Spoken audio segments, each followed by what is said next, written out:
Welcome to PODnas. This is a sports show with a Cajun flair. I am Daniel Hawks. This is Jarrett Roser. Today, we're going to talk a little bit of game one of the conference finals in the NBA. Also, the Pelicans lose their general manager. We're going to get into that, what that kind of means, and all the stuff with that. How you doing, Jarrett? Good, man. Feeling a little deja vu. I feel like we've been here before this Yeah, week, you know? yeah. So the listeners don't know, but we've had some technical difficulties. I'm in the process of moving, so my stuff is like strewn about, and I don't have. Just life is crazy. So that's not to take away about the craziness of the NBA conference finals. Wow. Um, that was such That a was like a good pro. segue. That Yeah. was such a good segue. And ruined by me gloating about it. So we have a overtime win for the Boston Celtics in game one. And then we have Dallas making a furious comeback for their game one to take that. I really thought it was one that the Dallas defense, I think, is like maybe my perception coming into the playoffs was that maybe they weren't a great defensive team, but like I'm completely wrong on that. They're playing great.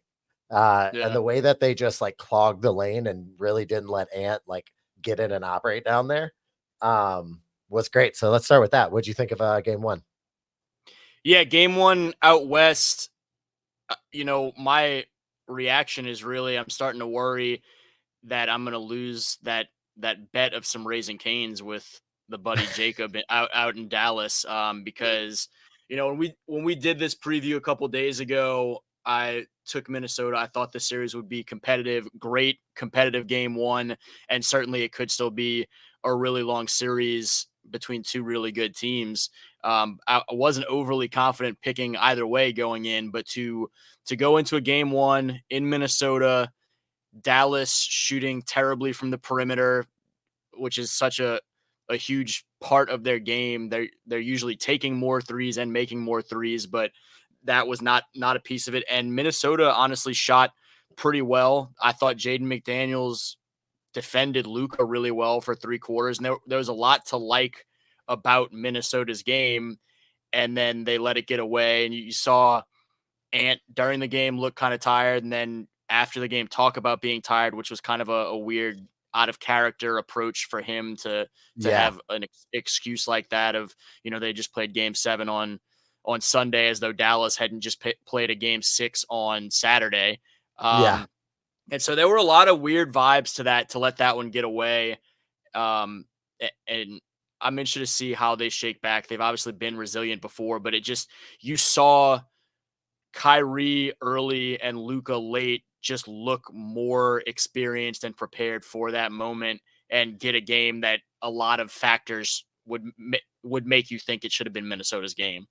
Absolutely. Absolutely. And on Pardon the Interruption today, Legler was on their 5 Good Minutes and he was talking about how Dallas kind of baited Minnesota into taking, I think, either the most threes that they've taken in a playoff game this season.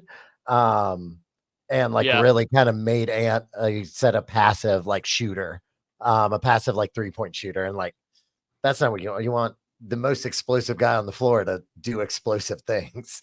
Like that's more of a Luka thing to make you play his way.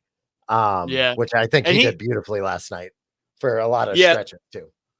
Luka, hey, look, I've been, and honestly bringing Jacob Doyle back into this, I was giving him hell for how not one-dimensional by any means, but in terms of, not playing defense, Luka's game, one side of the court. So, and Luka had a couple of plays in there where he actually had some nice defensive plays, and then obviously comes through with 15 points in the fourth quarter. I really thought, despite Ant settling at times for some jumpers for a lot of the game and not shooting great per se for three quarters, I thought that he was having a better game through three quarters because he was finding other ways to get involved. He looked like he was on pace for a triple-double at one point, racking up rebounds and assist numbers, and I think had a couple steals, had no turnovers.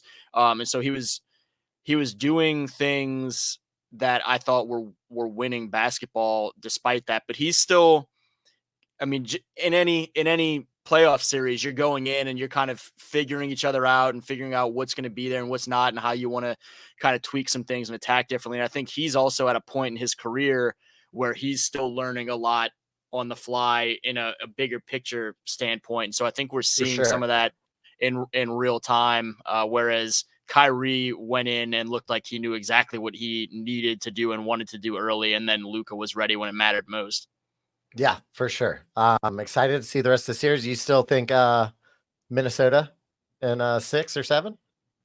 I mean, look, I'll stick with Minnesota in 7 because that was my pick going into the series. When we were initially talking prior to game 1, but I am definitely concerned. I don't know that you and I are going to be bringing our ass to Minnesota for a finals game right now. Is I know. my real life sense is I might be going to Dallas to pay up some canes to Jacob Doyle, but we'll see. Officially, I'll stick with my Minnesota pick, and I'll be wearing an Anthony Edwards Prince jersey on Friday night. Yeah, I realized that I picked the Mavs and I get the most upset watching the Mavs, and like everything in my heart wants to vote for Minnesota. Vote for Minnesota. Uh but I think Mavs in 7. I don't know. We'll see. I After we talked previously, and I think my heart just wants Minnesota is part Yeah. of it. That's the team of the 4 remaining teams that I would be most happy to see win. But afterward, the more I thought about it, the more I have a difficult time seeing Minnesota already getting to the finals, already potentially pushing for a championship when they are in a lot of ways. And I know Ant and Kat and the guys up there have made an emphasis of saying we've already been through the playoff losses. We think we're ready. We learned the last couple of years. How long do you want us to lose? And I like that attitude, but historically, this is more of a process that Yeah. they will have some more growing pains to get over the mountain. So I don't know, man. We'll see.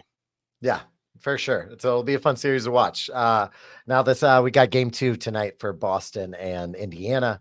Um just Indiana blew it. Game 1. Oh Lord, Reggie Miller choke gif all day. My goodness, Oh my god.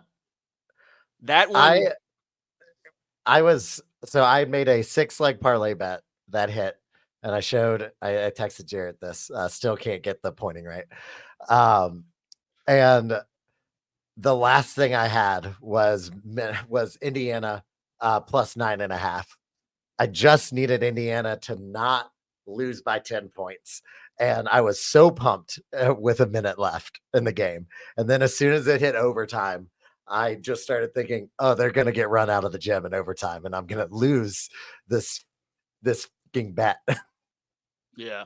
Thank God that didn't happen, but it's just the way that Indiana had that game so much. And you kind of said this when we were talking off pod. Um, the way that Indiana had that game so much and then let it slip out of their hands, I'm worried that it could be very similar to like that game 1. And like you said, that game 1 of Pelicans Thunder, where the Pelicans could have won that game.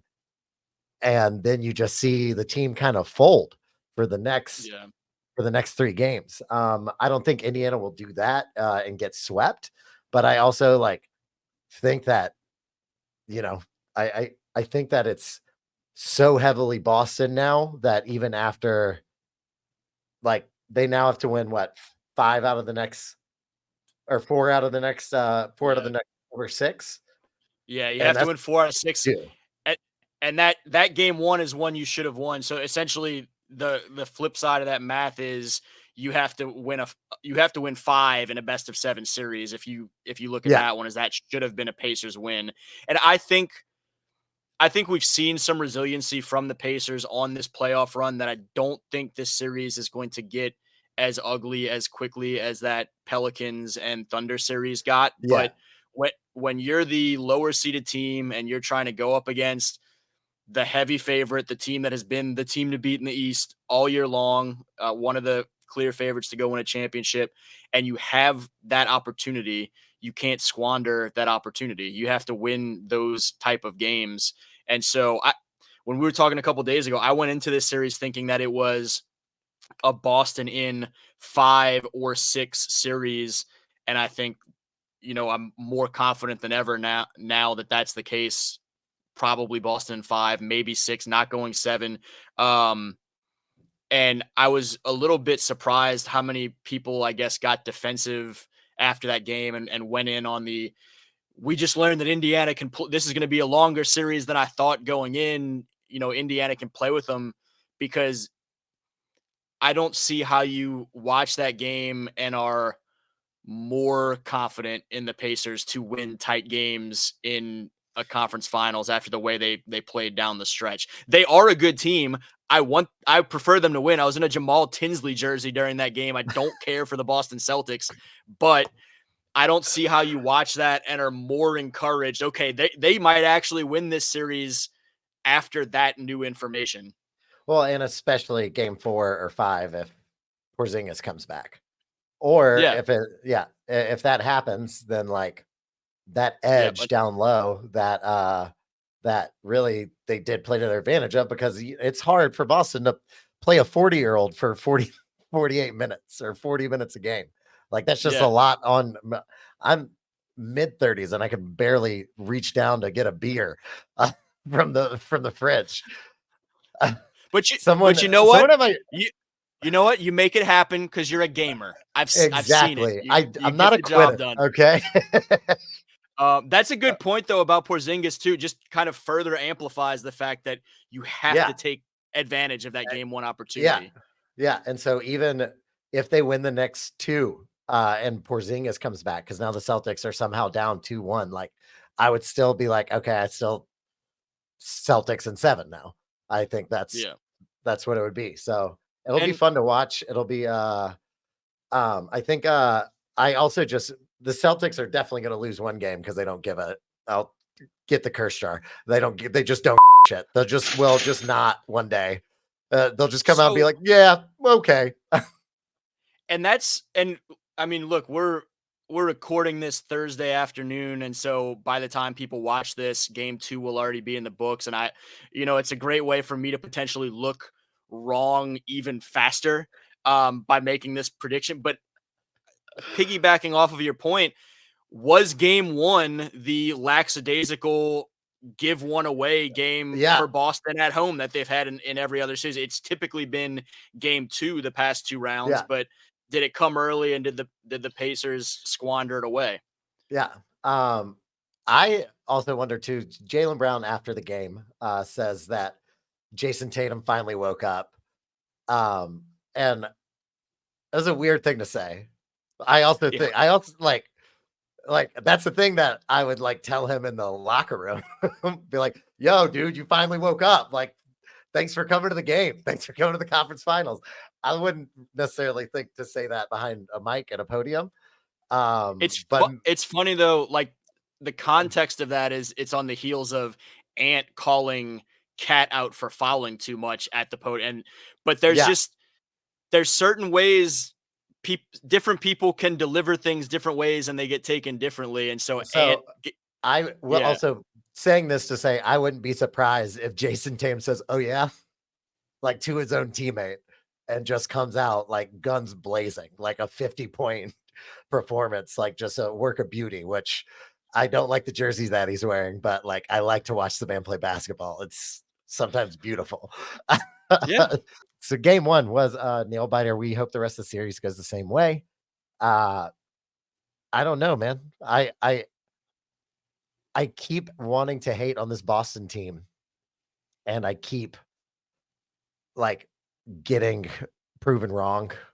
But I still just can't see them lifting. And I know I'm saying that now, and we're gonna in a PODnas 2 months from now have to show a clip of this and then me eating my words with them probably holding the Larry O'Brien trophy. But until that happens, I just don't see them beating whoever comes out of the West.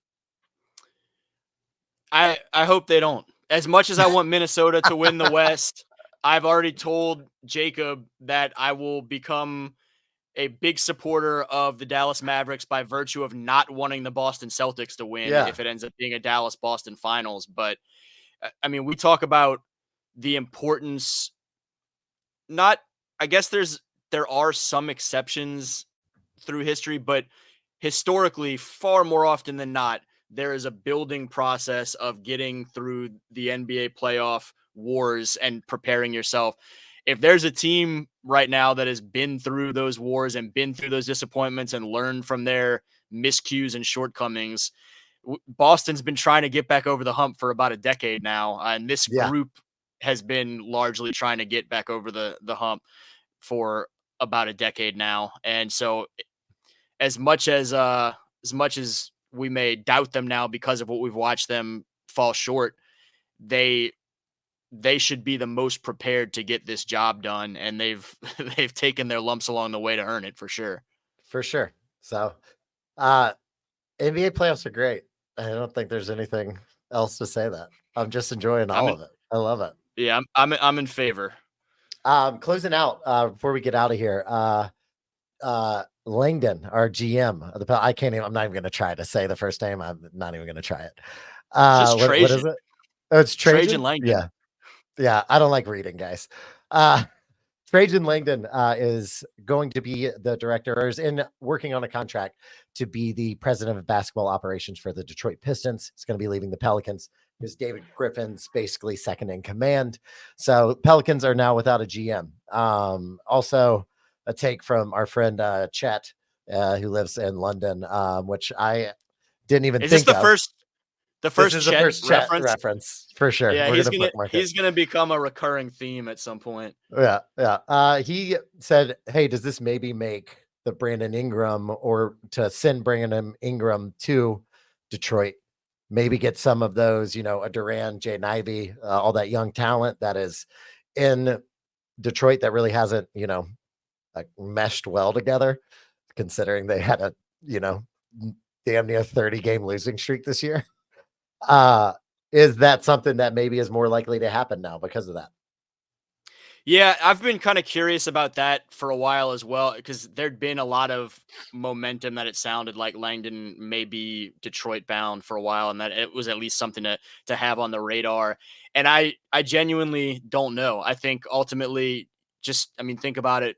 If you're in that room the last few years in New Orleans, your opinion is going to vary somewhat from other people in the room on different players and approaches and things. And so there's there are certain guys on that roster that Trajan Langdon might like a little bit more than Griffin or others in the room, or a little bit less. And so as he gets to Detroit, he certainly should know Brandon Ingram and the rest of the Pelicans better than anyone else in the league does outside of the New Orleans room. And so I don't know really his, behind the scenes stances, if he's more driven than whoever else in Detroit to say, no, I've worked with this guy the last few years, and with a change of scenery, a change of system, he has a chance to go to another level, or if he is a little bit more hesitant. I just genuinely don't know. But obviously,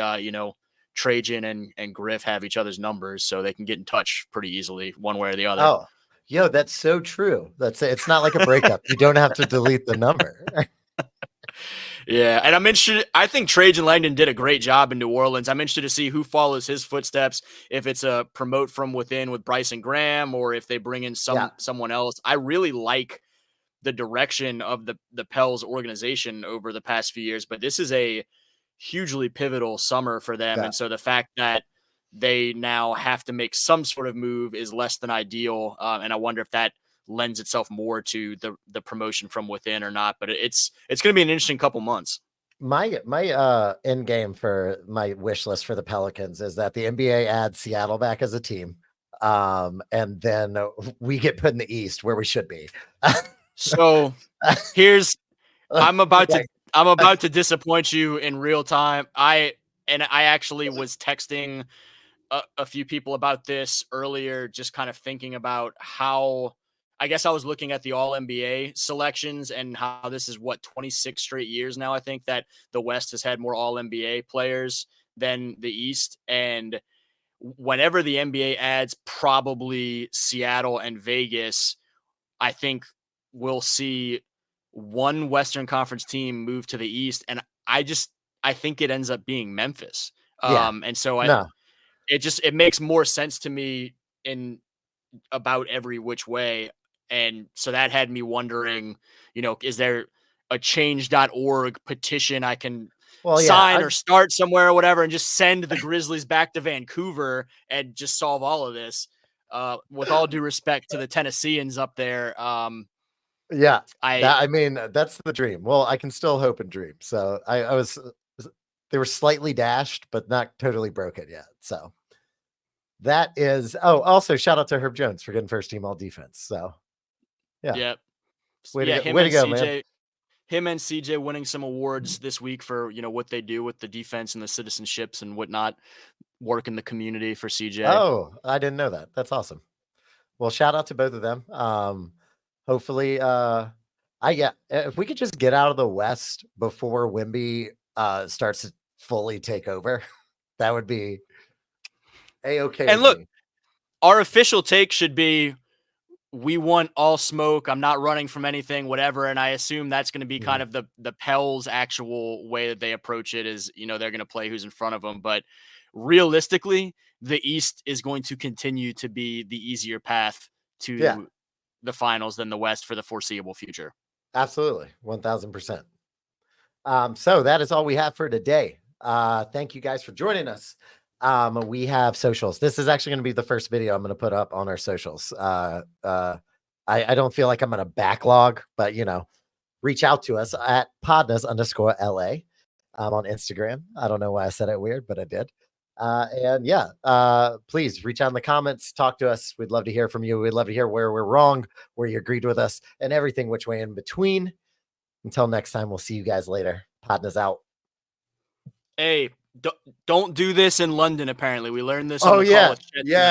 This is a curse jar. This is curse jar for any English. Yeah, we'll let you figure it out. Reach out to your friends across the pod.